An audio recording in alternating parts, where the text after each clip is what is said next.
देश के साथ हिमाचल प्रदेश में भी लंपी वायरस लगातार विकराल रूप धारण कर रहा है। इस वायरस से प्रदेश में हजारों पशुओं की मौत हो चुकी है। लंपी वायरस से बचाव के लिए सरकार के द्वारा पर्याप्त कदम न उठाने से नाराज पशुपालक किसानों ने आज शिमला में किसान सभा के बैनर तले पशुपालन विभाग के निदेशालय के बाहर प्रदर्शन किया और निदेशक के माध्यम से मुख्यमंत्री जयराम ठाकुर को ज्ञापन सौंपा और मुआवजे की मांग की। हिमाचल प्रदेश किसान सभा के अध्यक्ष कुलदीप तंवर ने बताया कि सरकारी आंकड़ों के अनुसार प्रदेश में इस वायरस से अभी तक 39,000 से ज़्यादा पशु संक्रमित हुए हैं, जबकि 1,313 पशुओं की मौत हुई है। वास्तविकता में यह आंकड़ा इससे ज़्यादा है। यह वायरस 9 जिलों में फैल चुका है। बावजूद इसके सरकार ने इसमें महामारी घोषित नहीं किया है। उन्होंने कहा कि विधानसभा में मंत्री ने कहा था कि इस वायरस से पशुओं के मरने पर 30,000 मुआवजा दिया जाएगा, लेकिन यह अभी तक नहीं दिया जा रहा है। पशुपालन विभाग के निदेशक के माध्यम से मुख्यमंत्री को ज्ञापन सौंपा गया है, जिसमें इस महामारी से निपटने के पर्याप्त इंतजाम करने के साथ मुआवजे की मांग की गई है। आपको मालूम है कि आजकल हिमाचल प्रदेश में जो लंपी स्किन डिजीज है, जिसे हम शॉर्ट में LST कहते हैं, वो 22 जून से पिछले 2 महीने से ज़्यादा पूरे हिमाचल प्रदेश के 9 जिलों के अंदर इस समय फैल चुकी है। और जो कल तक रिपोर्ट आई है उसमें 39,005 जो पशु है वो संक्रमित हो चुके हैं और उसमें से 1,313 पशु इस समय मर भी चुके हैं, जो एज पर गवर्नमेंट रिपोर्ट है। किसान सभा का मानना है कि जो संक्रमण है वो इससे कहीं और ज़्यादा है और जो मौतें भी ज़्यादा है, जो अभी at the different level report नहीं हुई है। आज हम ये पशुपालन निदेशालय में इसलिए आए हैं कि इतनी बड़ी समस्या के बावजूद भी 9 जिलों में ये बीमारी फैल चुकी है। भारतवर्ष के 9 राज्यों के अंदर भी इस समय इसका संक्रमण फैला है, मगर हिमाचल प्रदेश सरकार ने इसको अभी तक महामारी घोषित नहीं किया। और अभी हाल ही में विधानसभा के अंदर माननीय मंत्री महोदय ने ये अनाउंसमेंट की थी कि जिनका भी अगर किसी के पशु की मौत होती है तो उसको डिजास्टर मैनेजमेंट के तहत ये 30,000 रुपये का कंपनसेशन दिया जाएगा।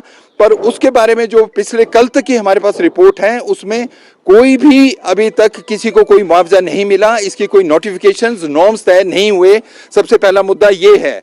दूसरा मुद्दा ये है कि अभी जो वैक्सीनेशन है वो इसमें विभाग का मानना है कि ये 3 लाख प्लस का इनका जो प्रपोजल है, प्लान है, मगर उसके अंतर्गत अभी वैक्सीनेशन केवल 88,000 के करीब हुआ है और इसमें लोग बड़े भयभीत हैं जो पशुपालन के साथ जुड़े हुए हैं। तीसरा, अभी जो इसमें सिम्प्टोमेटिक जो बीमारियां इसके साथ होती है, क्योंकि एंटीवायरल ड्रग ये कैप्रोपॉक्स वायरस से ये बीमारी पशुओं के अंदर होती है, पर इसके लिए तो कोई वैक्सीन नहीं बनी।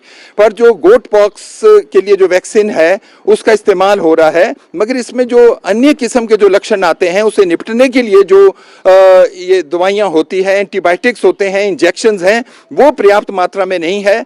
और उसका जो सीधा एक जो प्रभाव है वो उन पीड़ित परिवारों के ऊपर पड़ रहा है जिनके पशु बीमार है, पशु मर रहे हैं, जिनका दूध बंद हो चुका है या इस समय मार्केट के अंदर नहीं जा रहा है। इन समस्याओं के साथ साथ अभी तक सरकार ने इसमें पर्याप्त मात्रा में, जो हमने एक डायरेक्टर महोदय को कुछ दिन पहले ये सुझाव दिया था कि इसमें एडिशनल इस समय रिक्रूटमेंट होनी चाहिए वेटरनरी फार्मासिस्ट की, डॉक्टर्स की, और इसमें अतिरिक्त दवाइयों का इंतजाम होना चाहिए, गाड़ियों का होना चाहिए, वो नहीं हुआ। इन सब मुद्दों को लेकर आज माननीय मुख्यमंत्री को डायरेक्टर महोदय के माध्यम से अभी एक ज्ञापन सौंपा जाएगा। बड़े गाँव वाले इधर आ जाए, मोहिंदर शर्मा है। कौन से गांव से है? बड़ा गांव से। गाँव पंचायत। क्या कहना चाहेंगे जो बीमारी फैली है आजकल, इसके बारे में? बीमारी फैली है मेरे तो हम क्या सभी की लगभग सबकी जो है डंगर इन्फेक्टेड है इससे बीमारी से, और बहुतों की जो है जान जा चुकी है। और 7-8 गायें तो हमारे गांव में भी हो गई, बड़ा गांव में, बाकी रजाना पंचायत में भी काफ़ी है। और पट्टा घाटी और झाले के अंदर जितने भी गाँव आते हैं उसमें काफ़ी गाँव में जो है डंगर काफ़ी मर चुके हैं और इन्फेक्टेड तो लगभग काफ़ी ज़्यादा है। आपकी गाय? बस भी 2 गाय जिनकी डेथ हुई, मतलब दोनों का 40-45 लीटर के लगभग दूध था, वो अब है नहीं। जो कंपनसेशन बोला है इन्होंने देने के लिए वो मिल जाता सभी को, किसानों को। बाकी जहाँ जहाँ दवाइयाँ उपलब्ध नहीं है, जो भी दे रहे हैं एंटीबायोटिक वगैरह, वो मिल जाए सभी को। खुद खरीदी? मैंने तो खुद खरीदी जी, खुद।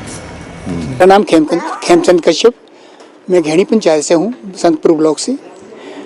ये जो पशुओं की बीमारी आई है, ये असल में मेरे पास 7 पशु हैं और मेरे गांव में, पूरे ही गांव में ये बीमारी फैल चुकी है।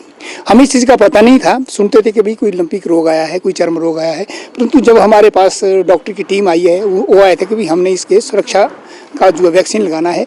जब उन्होंने लक्षण देखे हैं तो वो बीमारी आ चुकी थी। ये वायरल डिजीज़ है और मेरे गांव में एक गाय की भी डेथ हो गई है। परंतु हम चाहते हैं कि सरकार इस विषय में, जब डॉक्टर आए हैं तो उनके पास कोई दवाइयाँ नहीं थी, हमारे पास इसका कोई भी इलाज नहीं है, तो हमारे को बाजार से सारी दवाइयाँ खरीदनी पड़ी और महंगी दवाइयाँ थी, जो कि हम उस चीज़ को वहन नहीं कर सकते हैं। जब सरकार बैठी है, विभाग बैठा है, बहुत बड़े बड़े दावे करते हैं, तो हम चाहते हैं कि सरकार इस चीज़ की अगर वैक्सीन नहीं बनी है तो कोई प्रिकॉशन दे इसके लिए, ताकि उस चीज़ का नियंत्रण रहे। परंतु जिन पशुपालकों के पशुओं की डेथ होगी, सरकार उनकी भरपाई करे, उनके लिए कोई ना कोई मुआवजे की व्यवस्था करे और आने वाले टाइम में ये फिर ना हो। ये इसके लिए विभाग के पास, हमारे पास कहते कुछ नहीं है, उनके पास पानी तक नहीं है, इसके लिए वो सारा कुछ हमारे को कीमत से खरीदना पड़ा। तो हमारे लिए व्यवस्था करे, जब डिस्पेंसरियाँ खुली है हमारे लिए सारी दवाइयाँ मिले और प्रिकॉशन होती रहे, डोर टू डोर जो है जाँच होती रहे।